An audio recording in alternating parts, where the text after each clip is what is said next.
Salut, c'est Landry pour une nouvelle vidéo. Aujourd'hui on est samedi. Alors oui, il y a eu énormément de vidéos ces derniers jours. Oui, l'épisode 4 de WandaVision a été incroyable, mais on va continuer en fait. Non, on va continuer là. Aujourd'hui il y a combien de vidéos? Quoi? 3 vidéos.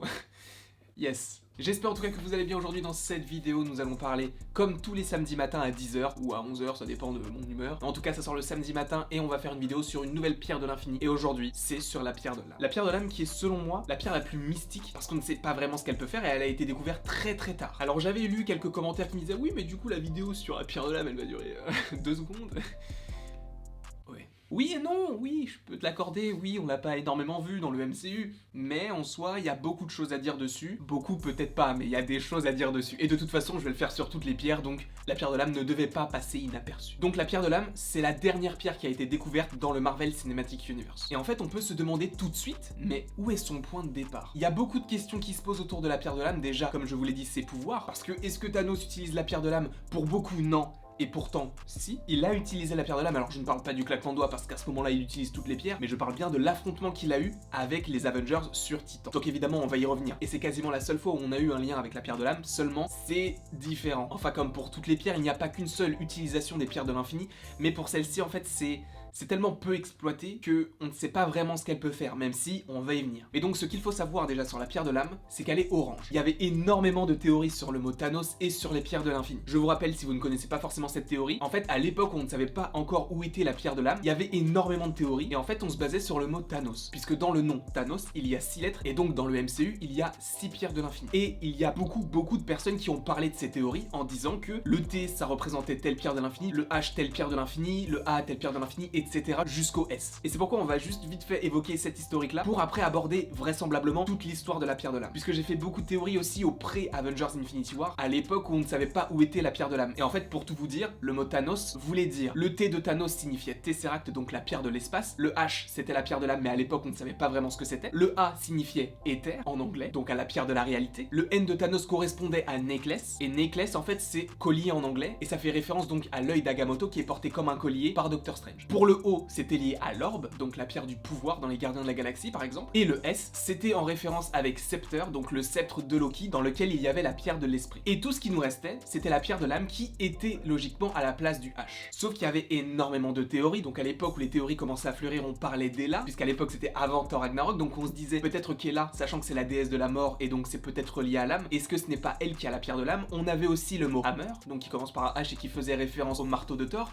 puisqu'on savait que le marteau de Thor, aux premières vues donc du trailer de Thor Ragnarok, allait être détruit, et on se demandait s'il n'y avait pas la pierre de l'âme dans le marteau. Sauf que la plus grosse théorie qui existait autour de la pierre de l'âme et autour du H, c'était lié à Heimdall. Heimdall, vous le savez, est joué par Idris Elba, et donc dans Thor 1, Thor 2, Thor 3, et également dans Avengers l'ère d'Ultron, lors des visions de Thor. En fait, la particularité de ce personnage, c'est qu'il a les yeux orange. On peut se dire, c'est maigre comme indice, et c'est vrai, c'est maigre comme indice, mais en soi, quel est son pouvoir? Et il l'explique d'autant plus dans Thor 2, au moment où on rentrait véritablement dans les pierres de l'infini et dans cette idée de Thanos avec le T, le H, le A, le N, le O et le S. C'est là aussi où ça a commencé à fleurir, puisque dans ce film, Heimdall dit lui-même qu'il arrive à voir toutes les âmes des 9 mondes. Sauf que du coup, il arrive à voir toutes les âmes via ses yeux qui sont orange. Et la seule couleur qui n'était pas utilisée avant Avengers Infinity War, c'était le orange, donc la pierre de l'âme. Tu vois un petit peu la logique? Donc il y avait énormément de gens qui parlaient de Heimdall, puisque ça commençait par un H, donc le H de Thanos, que la couleur de ses yeux était orange et que son pouvoir était de surveiller un petit peu tout le monde, d'où le fait que la pierre de l'âme soit orange et que ça commence par un H. Voilà, t'as compris. Mais donc ça c'était toutes les théories et il s'avère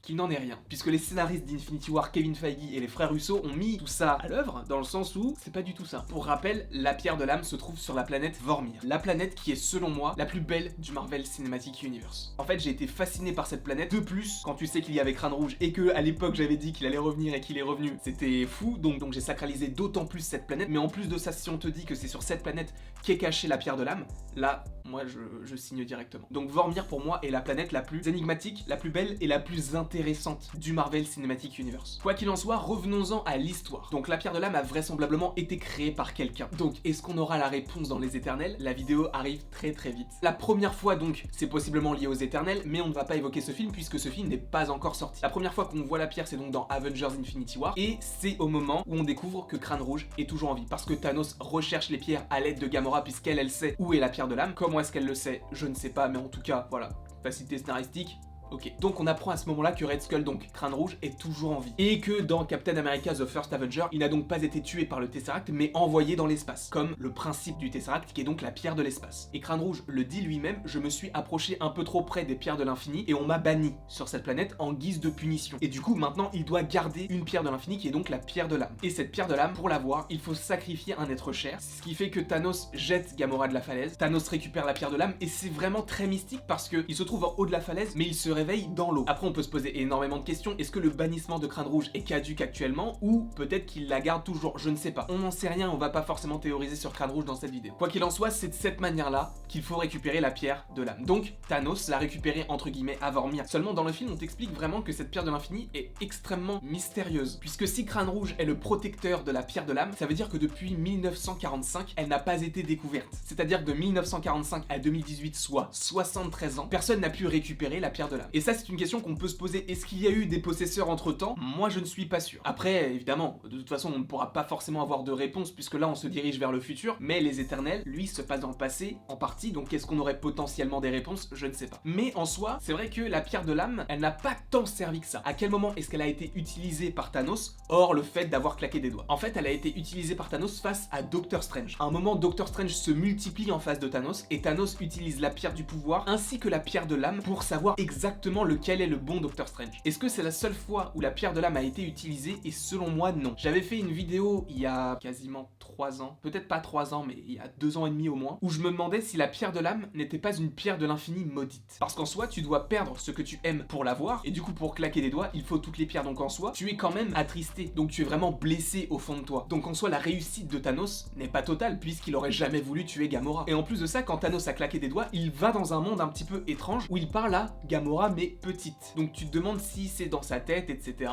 Mais selon moi, c'est de l'ordre de la pierre de l'âme. Pourquoi? Parce que tout le monde qui l'entoure est orange. Et sachant qu'il voit sûrement la personne qu'il aime le plus, et qu'en plus il l'a tué, c'est quelque chose que je qualifierais entre guillemets de maudit, par rapport au fait que tu te demandes si c'était la pierre de l'âme, si c'était juste le choc d'avoir claqué des doigts. Moi je pense à la pierre de l'âme parce que sinon le décor autour n'aurait jamais été orange, couleur de la pierre de l'âme. Après, évidemment, Thanos détruit les pierres, et je ne vais pas parler une nouvelle fois du voyage dans le temps et dans les réalités alternatives dans Endgame. Voilà en tout cas l'histoire de la pierre de l'âme. On en sait vraiment très peu, mais je pense que la vidéo a été assez conséquente parce que je vous ai quand même parlé un petit peu de l'histoire, des théories qui existaient autour de cette pierre de l'âme, et en plus de ça de toute son histoire dans Infinity War et dans le début d'Endgame, même si dans le début d'Endgame on ne la voit pas vraiment. En tout cas, j'espère que vous avez apprécié cette vidéo. Sachez qu'il va y avoir plein d'autres vidéos aujourd'hui et demain.